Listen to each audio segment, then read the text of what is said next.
ഇടപാടുമായി ബന്ധപ്പെട്ട് പണം വാങ്ങിയില്ലെന്ന ബി.ജെ.പി. നേതാവ് ശോഭാ സുരേന്ദ്രന്റെ വാദം തള്ളി വിവാദ ദല്ലാൾ ടി.ജി. നന്ദകുമാർ.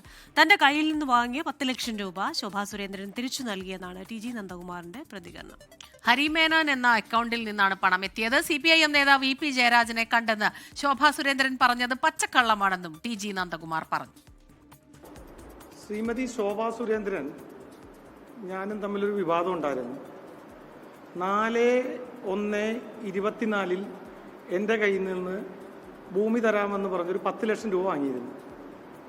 അതൊക്കെ നിഷേധിച്ചെങ്കിലും 7/4/26 ഇലക്ഷന് 2 ദിവസം മുമ്പ് ഒരു ഹരിമേനോൻ എന്ന് പറഞ്ഞ അക്കൗണ്ടിൽ നിന്ന് എനിക്ക് ആ 10 ലക്ഷം രൂപ പാലക്കാട് നിന്ന് അയച്ചു തന്നു.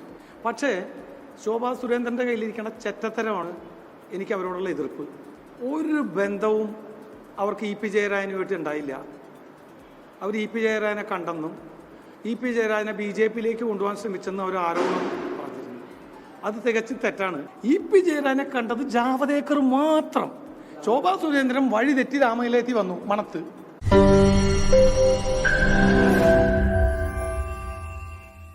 ലോകത്തെവിടെയായാലും ഏത് സമയത്തും 24 വാർത്തകളും ഓഗ്മെന്റഡ് റിയാലിറ്റി പാക്കേജുകളും എക്സ്പ്ലെയിനറുകളും വിശദമായി കാണാൻ ഞങ്ങളുടെ YouTube ചാനൽ നിങ്ങൾക്ക് സബ്സ്ക്രൈബ് ചെയ്യാം.